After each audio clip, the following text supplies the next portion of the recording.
Hello and welcome back to the Movie Pope Podcast. And today I've got a great guest here. I've got Eddie Portoghese, who is a professional stuntman based out of Denver, Colorado.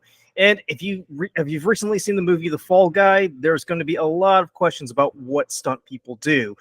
But before we dive in and Eddie regales us with stories from the backlot, remember to like, comment, subscribe, and if you can, please share this video with everybody that you know, because we are trying to grow the channel and our podcast, and any love that we can get would be greatly appreciated. Eddie, my man, how are you doing on this fine Friday afternoon, or evening, I should say, on my end? I'm well. Thank you, Luke. I appreciate you having me on this podcast. And yeah, all is good. Excellent. And now I've got to say, when I first heard from you, when you first sent that email, I was really, really excited because I'm really wanted to talk to someone who worked as a stuntman, but we were kind of playing cat and mouse, trying to figure out like a good time, because you always had gigs going on, and I felt like, oh, like we've got to figure out a good day and time. So this was kind of a Hail Mary pass, because I was like, because originally I was thinking, oh, it's my day off, nothing's going to happen on a Friday. But right. But fortunately, you did agree to come on, so I'm so glad to have you on here. But Eddie, why don't you go ahead and get started? Tell us a little bit about yourself, who you are, and how you decided that being a stunt guy was the best career move in your life. So, it all started when I was a kid,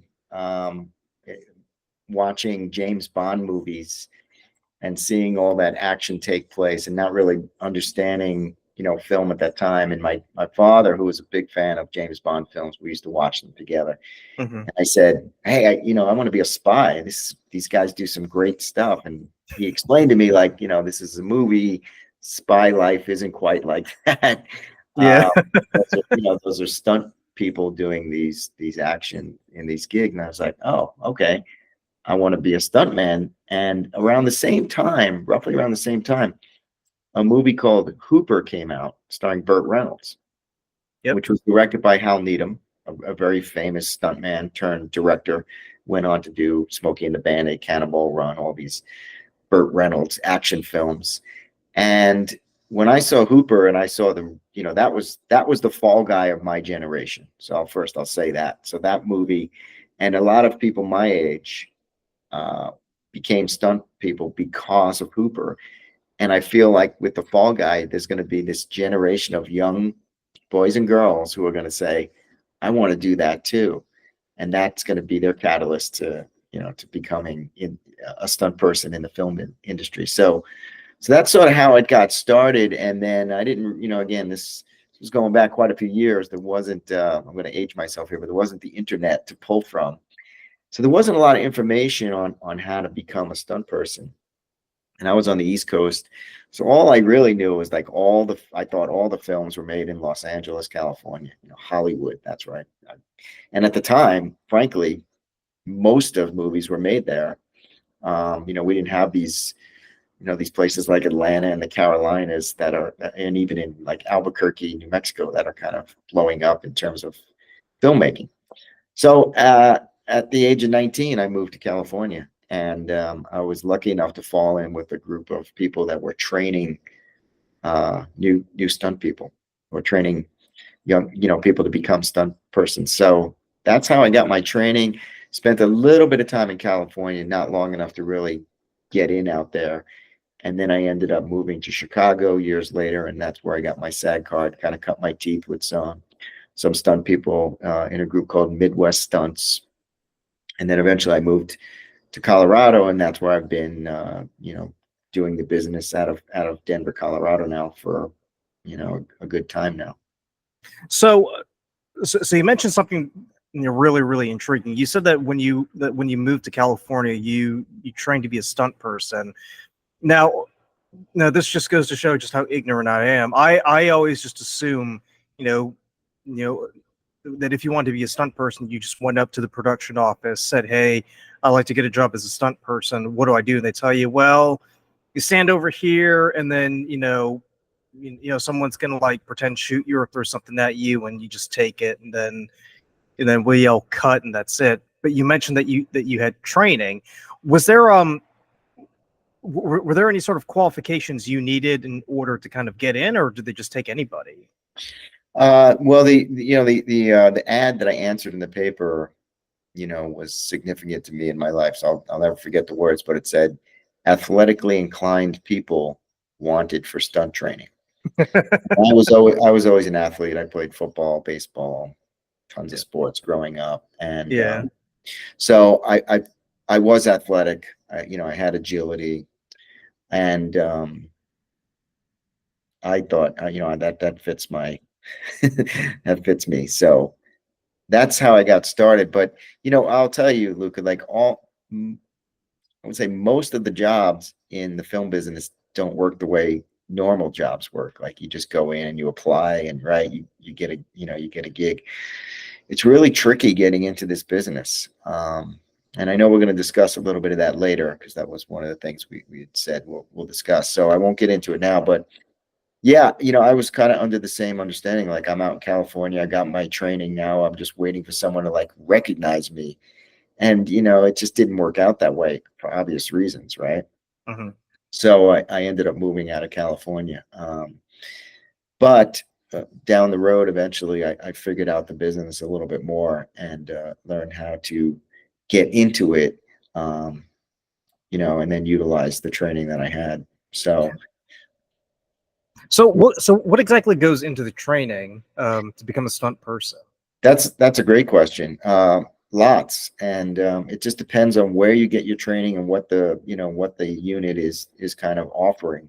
Is there like a standard? I guess the best way to ask is there like a sort of like standard curriculum when it comes to Not, training to be not a stunt person? not really, and there's no like governing body over this or anything like that. So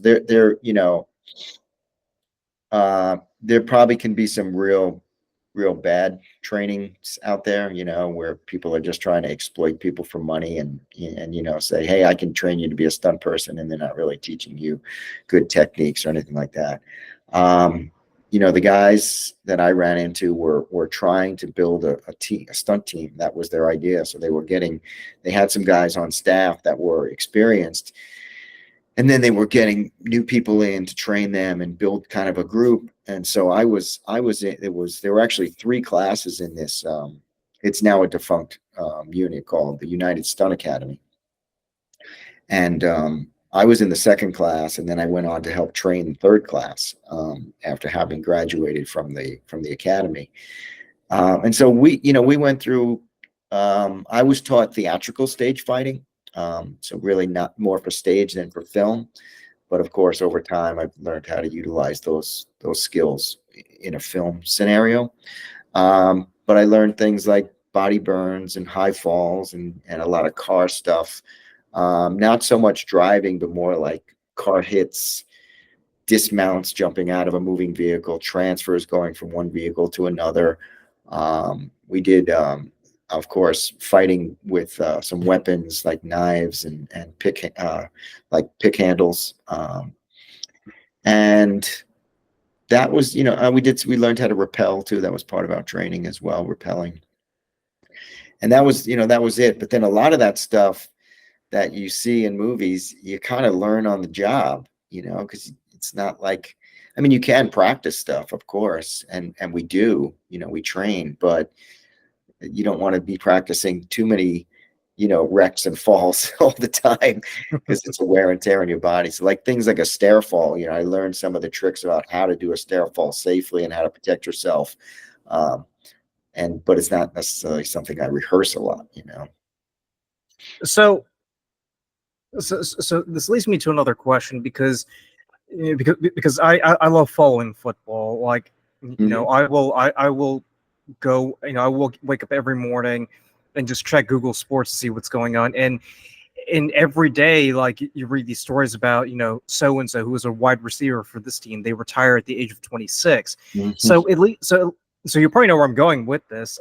Is there a certain shelf life? Like, are there like prime years for you to be a stunt person before you kind of have to pack it in? Well, the nice thing about the stunt world is you can sort of graduate to stunt coordinator, where you're Okay. now coordinating the stunts, not necessarily doing them. Now, Um, again, I think in the business, there's a lot of guys that are older that stay in the business because they can do a lot of stunt coordination, and they might still put themselves out there in some stunts.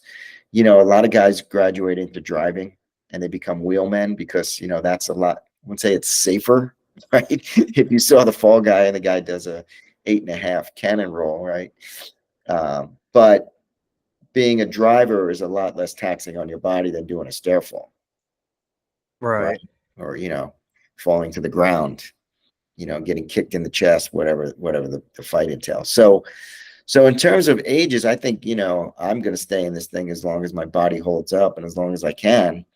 But you do want to kind of get to a point where you're doing more coordinating than the actual stunts to save your body. So Yeah, yeah, and in my mind, I'm thinking, when you're in your 20s, obviously, you're not as concerned. But as you get older, like say, like once you like reach your mid to late 30s, that's when you kind of have to start thinking, well, maybe I shouldn't be doing too many of these stunts myself anymore. Maybe I should kind of graduate towards being a coordinator instead. Um, so can you talk a little bit about what a stunt coordinator does and what are the I guess the best way to phrase it is how many years of stunt work would you need in order to be qualified to be a stunt coordinator? Well, there's specific numbers in SAG in the SAG after a union that you're supposed to have so many hours to actually be a stunt coordinator. I think it was like 500 set hours or something like that. Okay, so it's sort of like when if you're trying to become a member as an actor, right? Like you have to meet the certain Yeah. number of hours in productions. Okay. Well, it's different in acting. In acting, you don't need a certain amount, but to be a coordinator, because now you're coordinating stunts, they kind of require you to have more hours on Okay. on big production stuff like that. Okay. Again, there's not necessarily a governing body besides the union that would kind of prevent that from happening. So, like out here in Denver, it's a pretty small, film community. I get asked to do, stunt coordinator jobs because there's very few people in town that can do it. And so the stunt coordinator's job is to take a look at the script, break it down for stunts per se, and then collaborate with the director on how to make these scenes possible, whether it's training an actor to do it or hiring a stunt double or tweaking it to make it, viable. So sometimes, the scripts are written and, the scene is kind of crazy. It's like, well, we don't, you don't have the budget to do this. You know what I mean? But if the money's there, then anything could be done, as we know from like movies like Mission Impossible series and Fall Guy and Indiana Jones and all those action-packed films. Right. But the coordinator's job is to basically read the script, figure out the stunts, figure out how they're going to translate into camera. How we're going to make them look real and authentic, and keep people safe in the process as well. Now you did mention something interesting because you said that when you look over a script, you're checking to see if it's something that's viable, and you mentioned whether it's something that's within budget that you can do. Mm-hmm. How would the budget inform what kind of stunts you can and can't do? Well, just say, for example, if somebody writes a script that they want to have two cars crash. Okay. If you're going to crash two cars, you got to buy two cars. So that's, whatever a cheap car costs. But, again, a lot of this stuff out here is very low budget, very low budget. And so, and again, in Hollywood, anything goes because they can afford it all. They want to wreck 10 cars, 20 cars. It doesn't matter. They can do that. Yeah. In this small market, it's a little different. I try to get all the stunts in the script done. When I say viable, just sometimes I think people that have scripts, they just don't realize the cost of what, what these things are what the expense is going to be for them, Mm-hmm. And so even for example, like a body burn, if somebody wants a body burn on camera, that's an expensive stunt. Most stunt people aren't going to touch it for less than a couple of grand. And some of the budgets out here are kind of low. They're again, in this community, they're they're ultra low budgets. We're talking, Yeah. under 100,000 by a long shot. And so, those things add up quickly. So for the most part, I look at the script and I say, okay, you want this, we can make this happen. But we're going to need to do this and we're going to need to do that in terms of like getting the right people in place, or we're going to have to do some rehearsals and training for this if you want this actor to do this action. So even if a script has something as simple as, a man jumps out of a third story window, I mean that's something you That's would still dissect and just say, the best. just Yeah. Let me say this, Luca. There are no simple stunts. No matter if anyone ever says, oh, this is easy, you just have to, trip and fall to the ground. yeah. Okay, so anything can turn into a nightmare or an injury situation. So there's no easy stunts. So sometimes people don't realize what stunts are, and they think, oh, this is just two people tackling each other and going to the ground. That's all stunt work. Mhm. So if I can train an actor to do a fight, that's something we can do. But technical stuff, I'm not going to train an actor how to do a high fall, or train an actor how to do a body burn. These are technical stunts that need training. And so that's where it gets tricky. And that's where I bring in, I say it's not viable, unless you bring in a stunt double. And then now you're talking about your budget has just grown because now you gotta pay the stunt double and you got to do some training and rehearsal. So it's just, Yeah, I think a lot of people don't know, how the business works in that regard. yeah, and I have to admit that's something that I was never totally aware of, because I just took for granted that when you see something happen on screen, it looks pretty easy. But obviously, if you're the person doing it, it's not it's not going to be as simple as as say like jumping from one I guess from one step to another, really. Yeah. Um, Nothing's easy. Nothing's easy. Everything takes, you know, rehearsal time, practice time, and ability. The ability to do it and the timing to do it. And then, you have cameras rolling. So you got to hit your mark, and so these things are all tricky. Nothing per se is easy. And so when you see these big budget movies like Fall Guy, I mean, it's amazing what they can do.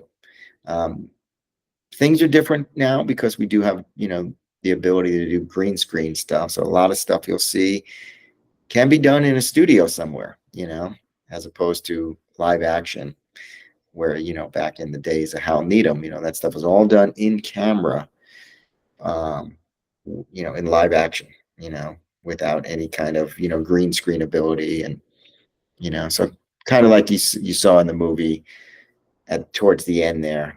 This is a little bit of a spoiler for people who haven't seen it yet, but like the two aliens are running next to the car, right? And the car is moving and he shoots one and the guy falls on a crash pad, so that sort of scenario, that just wasn't a thing back in the 40s, 50s, 60s, 70s, even 80s, really, until the advent of like sort of, green screen CGI stuff came into effect, right? yeah, that's like late '90s, early 2000s, right? Yeah, that's right. So even in the 80s, all those movies were done with practical stunts. So another thing I want to ask you, because is because whenever I watch these interviews, you know, the interviewer will say, "Well, I can't believe you did your own stunts in that movie." Um, so I just have to ask, how do stunt people feel about actors who prefer to do their own stunts? Is there like a sort of respect for that commitment, or is there a part of them that says, "Well, that's just taking the job that I could have done"? Well, whenever you're making a film and an action sequence, there's a bit of both, okay? Because everybody wants to believe that the actor is doing the stuff. So there's always close-ups and things like that. So the nowadays, you know, take away Tom Cruise because he's literally doing that stuff, right? Yeah, But in a lot of other cases, and even in some of his cases too, there'll be a stunt double for him. So it'll be him doing it like on the close-ups and stuff. And then on some of the wider shots, they'll bring in the stunt double. And so gotcha. a lot of times the actor has to do something physical. That's just part of the movie magic, right? So I don't have a problem with that at all. You know, they're not taking a job away from me because the job is still there. You might have to do the tough fall, but they're going to do the other stuff. You know, it's fun Gotcha. in that movie Hooper. Adam West, who was famously known for playing Batman, Yeah. the lead actor in the movie that Burt Reynolds is playing the stuntman, doubling him. You know, and Hmm. they show a shot of him like just kind of jumping like this, and then they go, cut. All right, bring on the stuntman. You know, and so it's just like he's just does something leading up to this like fall, and so that's sort of a funny take on it. But nowadays, I think for realism, you see a lot of actors doing physical stuff, and like let's take the Matrix, right? Hmm. Even the Wick series now. Keanu Reeves goes through months and months of training to do that stuff. Does he have a stunt double? Probably for some of the stuff that he's not capable of doing. But for most of the action, a la Tom Cruise, they're doing it themselves. So Yeah, and I was gonna say with with the John Wick films, I mean, there's a lot of intensity, about it.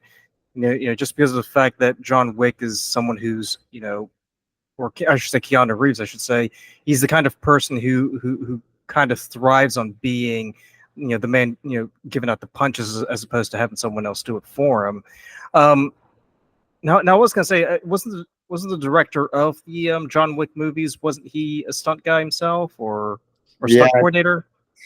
um, I think so. I think he went into directing with those movies. Okay. And I think the same thing with the Fall Guy. That gentleman went, was a stunt person, and now he created his own production company, 87 North. And so now they're making movies and directing. So, and again, Gotcha. that's kind of a natural progression, right? To move up in any world, in the corporate world, but certainly in the film world, you go from kind of one step to the other. And you see a lot of actors, right? A la Clint Eastwood, who become directors and great directors, right? Yeah, yeah, yeah, and I really, really do appreciate the fact that that you're getting these different perspectives from people who come from these different backgrounds, because they can look at things a certain way that, say, a writer wouldn't be able to look at, right? Because say for instance, if I was sitting there, writing a script, I mean, I could have all these crazy ideas, like a man's got to jump from a burning van off a bridge onto a boat, and then jump from the boat and swim, to safety to escape this explosion. Yeah. Obviously in my mind, I'm thinking, man, that kicks ass. But then if someone like you reads it, you're gonna be like, this makes absolutely no sense, man. Like, what have you Well, been smoking? yeah, yes and no, but the beauty of film, right, is everything can be cut up into sequences. So That's true. That's true. the van going off the bridge is one stunt, and then him swimming, is another gag. So like all of it is potentially possible. As crazy as that may seem, but I mean, if you watch, some of these action films today, I mean, take the last Mission Impossible: Dead Reckoning. I Mhm. don't know if you got to see it at all, but I did. Yeah, I did. yeah, like that train sequence, towards the end, it's just like it's incredible, but how much of that was probably shot in a studio, you know, I don't know the details, but I would say probably part of it was shot in a studio where it's, again, not to take away from that, those stunts in the studio, they're not necessarily any safer. I don't want to make that point. What I'm saying is that there's more time and there's more calculation that can go into it, rather than trying to do everything practical on set, So, I do want to shift gears a little bit because Well, it's still practical either way. Sorry. yeah, no, Again, no, you're fine. we're not talking like CGI. We're not talking animation. We're talking just something that can be done in a studio, and something that can be done uh, live, right? Right, right, In, in, in action. So right, but as the, long as the they enormity of it can be smaller. So like take yeah, for example, a high fall. Okay. yeah, You can do a wide shot of a guy or girl doing a high fall from 2, 3, 4, 10 stories, right? And that's all real. And then you can go into a studio and have your actor do a 5-foot fall, into a bag, just to catch that glimpse of the actor falling, and then you cut to that wide, right? That's how movies are made, right? Yeah. Close-ups, wides, mediums. So all that stuff is movie magic, is what they call it, right? But Yeah, the, exactly. the risk Exactly. of the risk of that fall in the studio 5 feet is still a risk, but it's not as great as somebody coming out of 80-story building into an airbag, right? So, Yeah, absolutely. but Absolutely. it all works together, right? You piece it together. So, so I see it on your hat. You run a company called Action Yes, Press Stunts. yes, yeah. Can you tell me a little bit about that and how you got that started? Yeah, the beginning of Action Press Stunts was actually just Action Press, and I created a newsletter. This is when I was in Chicago, Hmm. and I was just trying to kind of connect people from different parts of the Midwest, stunt people from different parts of the Midwest, and I did a newsletter called Action Press, and I would reach out to people in Minnesota. I got in touch with a guy in Ohio, and then the people in Chicago as well, and would just write articles about what they were doing and just kind of keeping up to date on things that were happening. And again, this was quite some time ago, so there wasn't really, there was no internet per se to do like a blog or anything like that. I mean, I there could have remember been, those days. I yeah, remember there those could have days, been man. some. This would have been in the mid '90s, so there probably was some beginning of the internet, but I certainly wasn't savvy enough to be running a blog. I guess the internet really wasn't a thing until later than that. So, Yeah. you know, Yeah, because back then you needed some serious money to be able to afford all that stuff. yeah, yeah, there were some minor things in place, right? Like emails and stuff. But in terms of, so I would like print out this newsletter, paste and cut, kind of create it, this document, and then like mail it around town. And so that's how Action Press started. And that became my first company. And then I was, always still trying to get into the stunt business. So then I just kept it, and that this has forever been now my logo and my company. So So you're based out of Denver, is that right? correct. Yes. Gotcha, gotcha. So let me ask you this. So what's the so when it comes to doing stunt work, how is it? And you mentioned this earlier. What is it like doing stunt work in a small market as compared to a large market like New York or LA?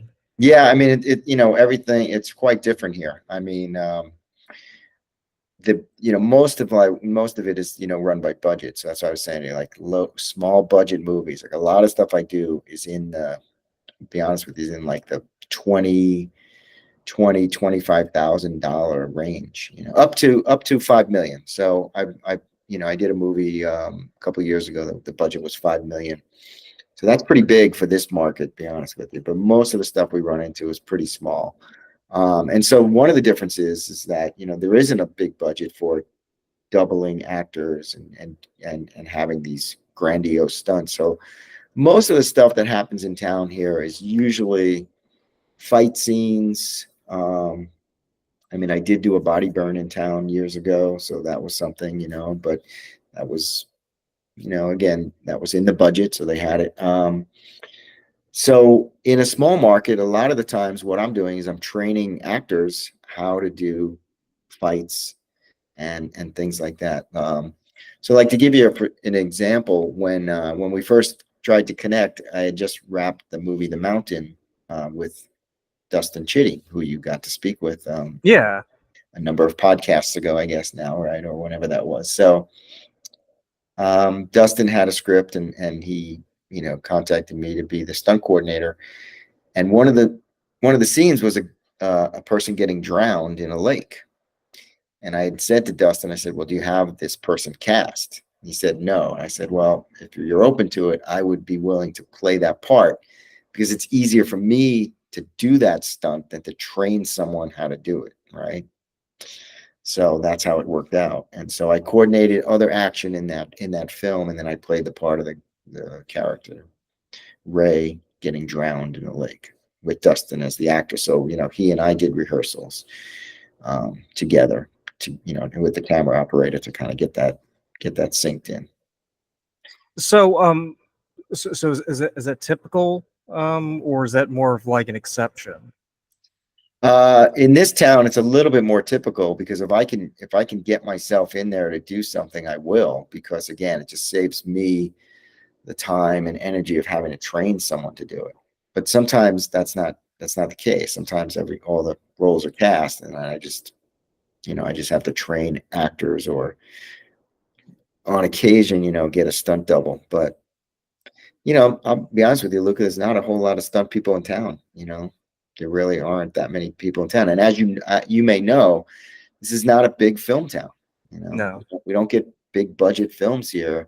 We don't have a major studio here. We don't have a sound stage. There might be little ones in town, but nothing major. When you go into cities like Los Angeles and Atlanta and Chicago, New York, of course, they have places to make films. Sound stages and whatnot. So, So, so another thing I want to ask you too was that is that you're currently operating out of Denver, and you've worked in LA and Chicago. Have you ever considered about moving to larger markets like in Atlanta or Wilmington, for instance? um, you know, years ago, I probably would have considered that when I was younger, but I didn't. I kind of stuck it out here, and now at this point in my career, I'm kind of happy in my little niche here in Denver.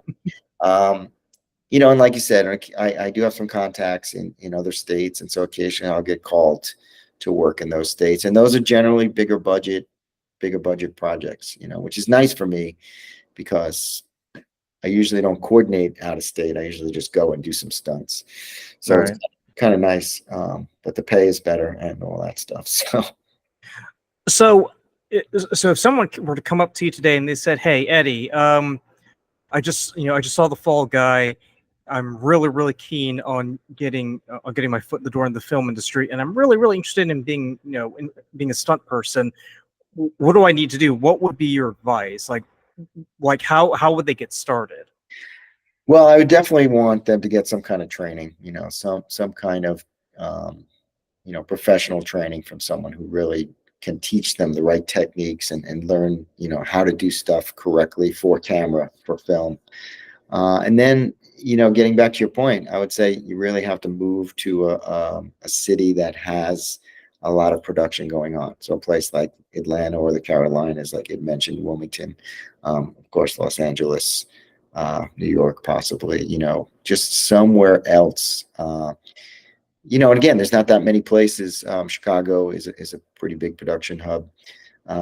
But a place like Denver or smaller cities. I mean, Albuquerque is a good place to go to, actually. So that's not too far away. But I would suggest getting some training and then getting out to a place where you could potentially get work. But again, the tricky thing about stunts is you can't just go up to someone and be like, "Hey, I've got some training. Could you hire me to be a stunt person?"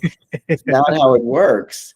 You are hired by the stunt coordinator. The stunt coordinator will call the stunt team and say, "Hey, I need this person for this," or they either know your expertise, or they know your ability, or they know your stature, and they'll be like, "Oh, I need you to double this person. You're the right size for them." All right. So that's how it works. So my suggestion to people who want to get into the film business, I don't care what department you want to get into, just get in any way you can. And what I mean by that is do extra work, do background work, try to be a stand-in, do PA work, do those jobs that you can get hired with minimal experience. And yeah, they're low-level jobs. I've done them, but those jobs got me on sets, and being on a set enabled me to meet people and then say, "Hey, I'm doing this, but my real intention is to be a stunt person, and I have training, and I have to."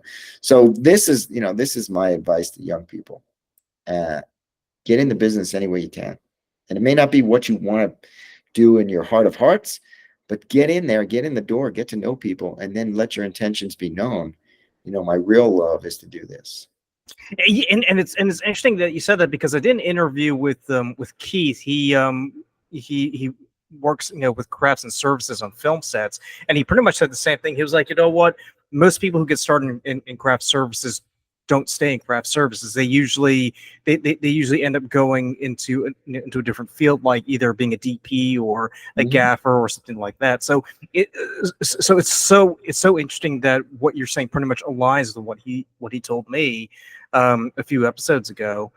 Mhm. Um, I mean, you mentioned too that that the big thing is getting to know the stunt coordinator so they know who to contact if they need someone to do this and that. Do Mhm. you is there like a registry or like a list that you put your name on so they know who to call, Uh, or what? yes and no. There are some things out there. I don't really hold too much credence on them, because this business is all about relationships. Hmm. And there's an old adage in the film business says you get your next job from your current job. Right. On set, you're working with people, and then so, oh, I just got this film coming up. Would you like to work on it?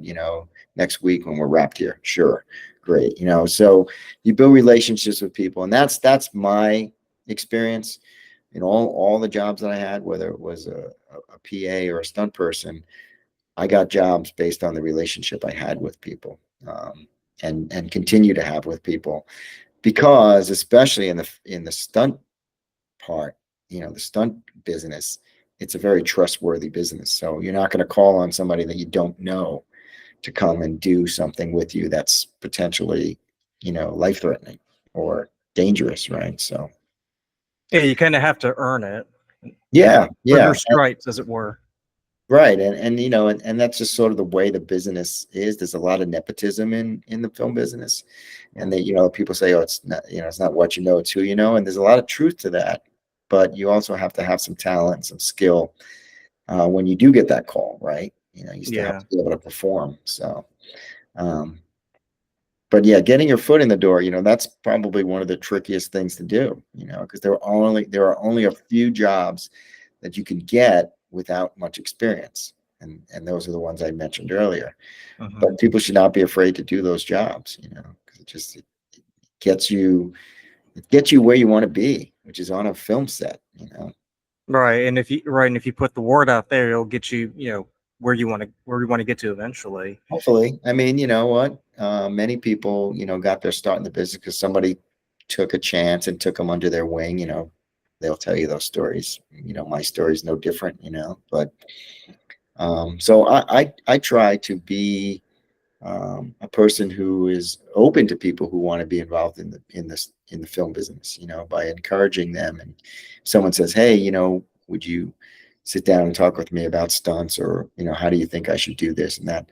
I'm open to it, because I want everybody to find their way into this business if they truly want to be in it. It's a crazy business to be in, I'll tell you that. But Yeah, and not everybody's cut out for it too. no, So no, absolutely not. Not everybody's cut out for it.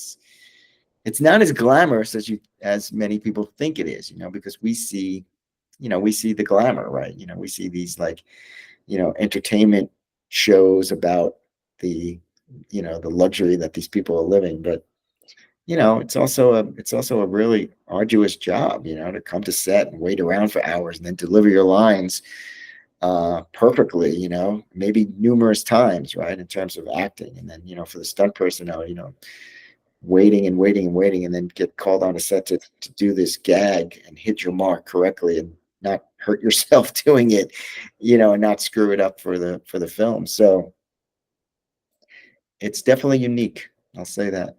yeah, yeah. Well, I gotta say, like, I tip my hat off to all stunt people, because without you guys, we wouldn't have these great movies, either like the James Bond films, or Hooper, or The Fall Guy, or even something like John Wick or Once Upon a Time in Hollywood. So I really do salute you guys. Um, so Eddie, if people want to learn more about you, or if they want to connect with you, how can they do that?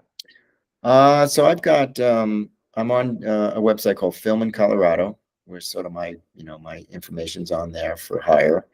I have a YouTube channel called Action Press Stunts that has my stunt reel on it, and some films that I've produced in town myself. Being a small market, I've gotten into the avenue of filmmaking as well. So Hmm. I've done some writing and directing and acting, and producing. mostly short films as well. So Gotcha. And I'll have the links in the description below so people can check that there you go. out.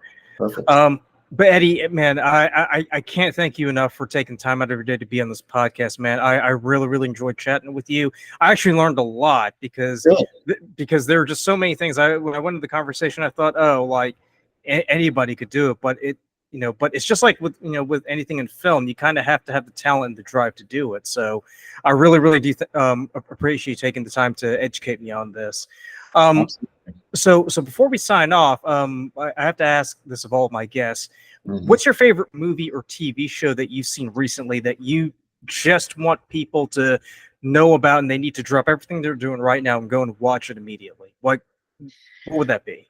Well, I mean, as you know, being in the film business, I'm a huge film aficionado. So it's tough to pick one or two. But I will say, all time, I mean, Hooper has a place in my heart, because of what it inspired me to do. But I do truly love The Fall Guy. I've seen it a couple of times. I think it's a wonderful film, not just for the action. I really like the whole storyline, the romantic part of it as well. And then recently I saw a TV series, a mini series called Ripley, which was kind of like a remake of the Talented Mr. Ripley. Yeah, I loved it. I thought it was fantastic. There wasn't a whole bunch of necessarily action in it per se. It's kind of a slow burn that they call it. But I just thought it was shot really well. It was really well done, good production value. So those are a couple of things that I've seen recently that I really like.